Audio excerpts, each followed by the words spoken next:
गंगा सिर्फ एक नदी नहीं, यह भारत की पहचान है। सदियों से यह हमारी संस्कृति, आस्था और जीवन का हिस्सा रही है। वही वाराणसी के घाटों पर हर सुबह श्रद्धालु स्नान करने और पूजा करने आते हैं, यह मानकर कि गंगा का पानी उन्हें शुद्ध कर देगा। लेकिन क्या गंगा का पानी सच में साफ है? गंगा जो कभी जीवनदायी थी, आज खुद खतरे में है। हर दिन करोड़ों लीटर गंदा पानी इसमें बहाया जाता है।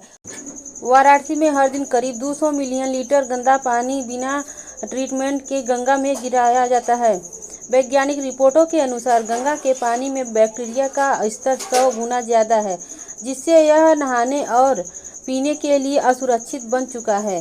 प्लास्टिक का कचरा, फूल माला, औद्योगिक गंदगी और शवों का विसर्जन गंगा को हालांकि स्थानीय लोग दूषित कर देती है कि गंगा को कभी प्रदूषित नहीं कर सकती। कई लोगों का यह धारणा है कि गंगा इतनी पवित्र है कि खुद को साफ कर लेती है, लेकिन सच्चाई कुछ और है। अगर गंगा को बचाना है तो केवल विश्वास करने से कुछ नहीं होगा, बल्कि साफ सफाई की ठोस व्यवस्था करनी होगी।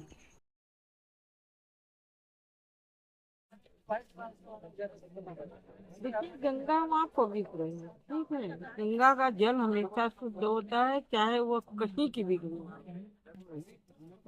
गंगा माँ का ऐसा स्थान है कि वे सब पापों को से मुक्ति दिलाती है। इसलिए गंगा माँ को शुद्ध माना जाता है। गंगा निर्मल गंगा है, गंगा में कोई गंदगी नहीं है। ये सब खाली अफवाह है कि गंगा में इतनी गंदगी है, लोग गंगा में हम नहीं नहाएंगे, इस पार नहीं उस पार नहाएंगे। गंगा का इतना ही सा जल अगर कंठ को चला जाए तो वो किस लोक को जाएगा, माँ गंगे जानेंगे। इसलिए गंगा के जल को कभी अपवित्र मत कहिए। जो कहता है उसके लिए हम नहीं कुछ कह पाते हैं, लेकिन गंगा माँ का जल गंगा की सफाई के लिए सरकार द्वारा सन 2014 में नमामि गंगे मिशन शुरू किया गया।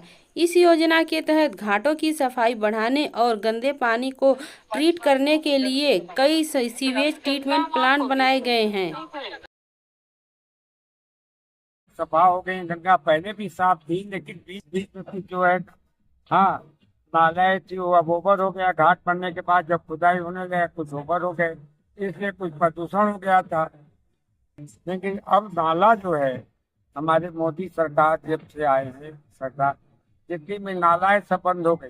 ये जहाँ बैठती है जैसे पानी की टंकी बनी, नाला के स्टॉक जो छोटा मोटा आता वो भी बंद हो गया।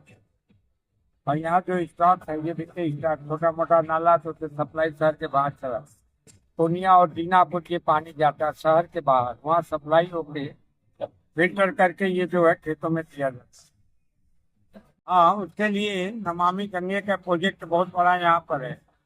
तो शिफ्ट काम चलती है, सुबह एक जो है 5 बजे से लेकर 1:30 बजे तक, दूसरी शिफ्ट 1:30 बजे से लेकर 10 बजे रात तक। आपको वहाँ मायावती से लेकर और आपको वरुणा नदी जो संगम जिसको वाराणसी बोला जाता है, वरुणा और रस्सी मिला कर वाराणसी बोला जाता है।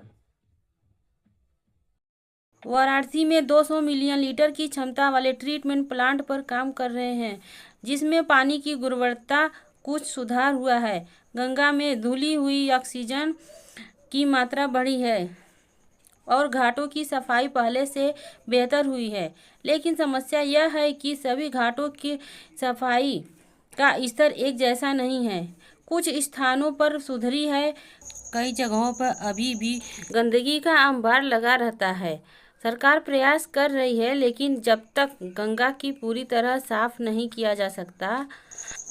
अगर गंगा को बचाना है तो हमें खुद जिम्मेदारी लेनी होगी। सबसे पहले यह जरूरी है कि लोग गंगा में कचरा डालना बंद करें।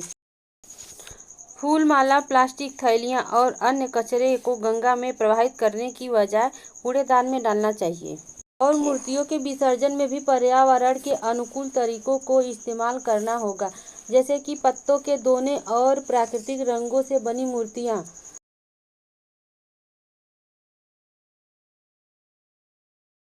मान के चले 400 लोगों को तो मिल ही हो। देखने का तो यही महाराजों का किला, मंदिर यहाँ आदि। हाँ, विश्वनाथ मंदिर यहाँ है, अन्नपूर्णा मंदिर है, विशाला, नाना प्रकार की सारी मंदिरें जो हैं हमारे हिंदू यही। इंडिया अरब के बहुत बड़ी मदद करती है, बहुत मदद करती है इंडिया। यहाँ पे आप हर धर्म, हर पंथ, हर मठ के लोग आपको यहाँ विचरण करते हुए मिल जाएंगे, संवाद करते हुए मिल जाएंगे। तो बनारस सचमुच में अद्भुत शहर है, यहाँ की बातें ही निराली है। तो मैं उन अधिकारियों से कहूंगा कि माँ गंगा का जल थोड़ा अपने चेहरे पे छिड़के और माँ गंगा को याद करें, और जो पौराणिक कथा है उनको देखें कि माँ गंगा क्या कहती है, माँ गंगा का कितना महत्व है और माँ गंगा कैसे मुक्ति देती है। उनको माँ गंगा सद्बुद्धि दे, हमारी ये उनके लिए संदेश है। घरों और होटल को सीधे गंगा में सीवेज बहाने की बजाय ट्रीटमेंट प्लांट से जोड़ना चाहिए। आज जो कदम हम उठाएंगे वही गंगा को बचाने की दिशा में एक बड़ा बदलाव लाएगा, ताकि आने वाली पीढ़ियों को एक साफ और निर्मल गंगा मिल सके। आइए हम सब मिलकर अपनी गंगा को बचाएं।